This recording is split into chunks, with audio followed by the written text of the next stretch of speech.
Merhaba arkadaşlar, ben Fikret. Bugün sizinle 5 yıllık bir bilgisayarın içini sökeceğiz, onu temizleyeceğiz ve kullanıma hazır hale getireceğiz. Bu cihaz çok ısınıyor, gayet yüksek sıcaklıkları çıkıyor, 90 dereceyi falan görüyordu.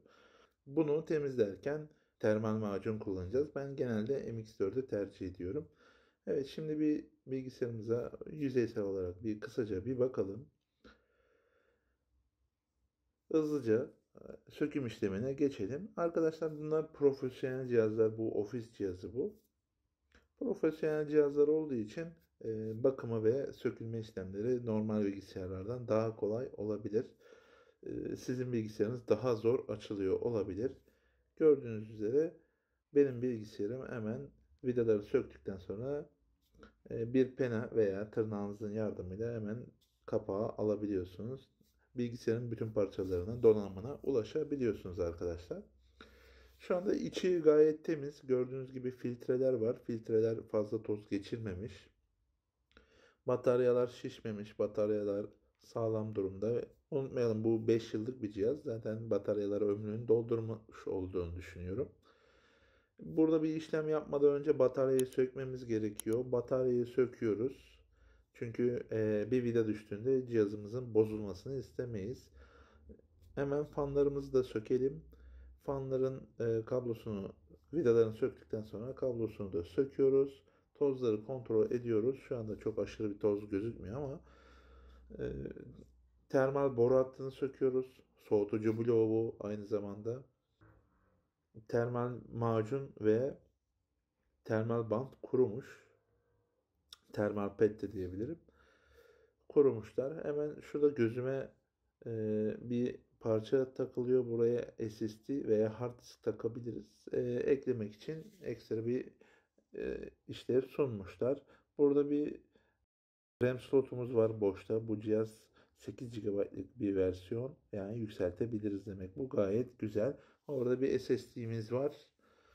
Ve burada da ekran soketimiz var. Şimdi hemen hızlıca temizleme işlemine geçiyoruz. Burada önemli olan şey, bir tane ıslak mendil aldığınızda bunun çok ıslak olmaması arkadaşlar. Ben üstüne peçeteyle biraz daha kurutuyorum. Öyle temizliyorum. Burada da fan ızgaralı, hava ızgaralarının ne kadar temiz olduğunu görüyorsunuz. Demek ki filtreler hala iyi durumda ve içeriye toz almıyor arkadaşlar. O yüzden fazla ekstra bir çabaya sarf etmeyeceğiz. Hemen hızlı bir şekilde temizlemeye devam edelim. Ve burada MX4 kullanıyorum ben. Siz başka macun da kullanabilirsiniz. Şimdi benim için en fiyat performans termal macunlardan biri. Diğer tarafta termal pedi sökmedim. Çünkü benim elimde şu anda pet yok ve orada ufak bir aralık var. Onun yerine o kısma biraz kalın macun sürdüm.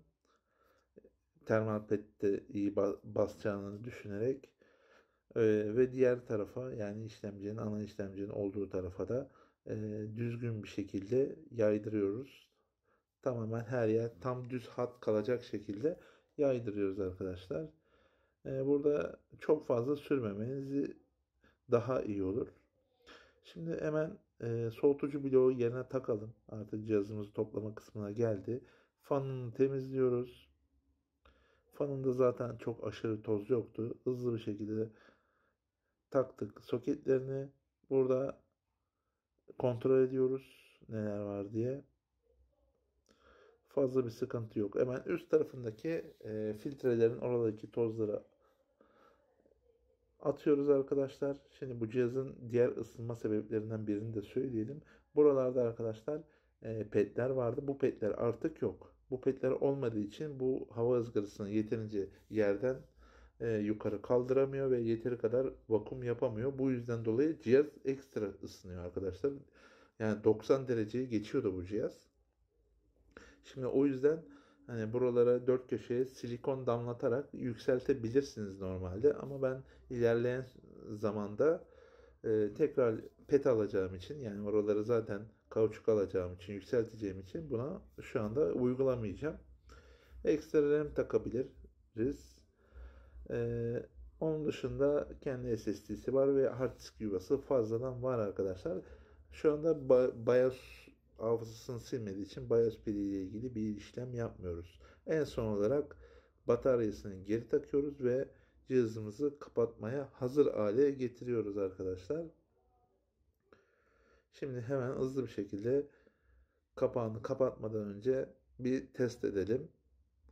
Bakalım cihazımız açılacak mı? Yani yanlış bir şey yapıp yapmadığımızı kontrol ediyoruz aslında. Her şey yerli yerinde mi diye kontrol edeceğiz.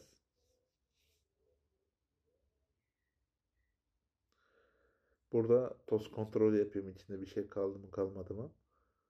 Ondan sonra da mesela bakın arkadaşlar, bu taraf çarpmıştı, düşmüştü ama metal kasa olduğu için ben onu tekrar düzelttim.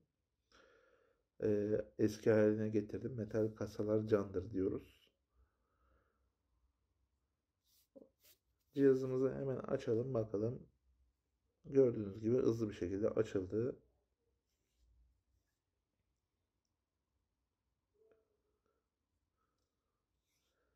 Şu anda fanın dönmemesinin sebebi arkadaşlar blok, yani soğutma bloğu yeteri kadar ısınmadı. Yani cihaz aslında yeteri kadar ısınmadı. O yüzden dolayı fanımız dönmüyor. Biraz zorladığımızda fan dönecektir arkadaşlar.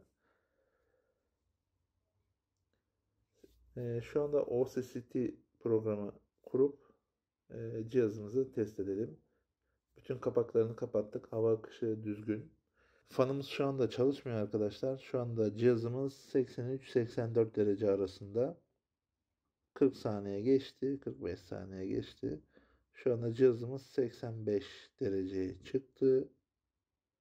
Hala fanımız bu arada çalışmıyor arkadaşlar. Fanımızın çalışmaya başladığı andaki düşüşü siz de zaten gözle göreceksiniz birazdan.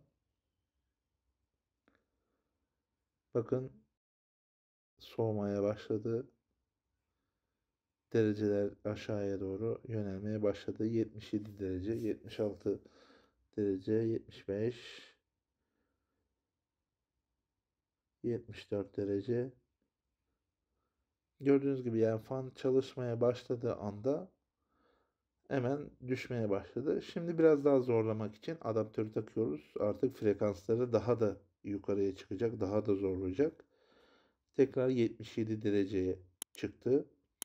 Frekanslar burada artıyor. İşlemciye daha da yük biniyor arkadaşlar.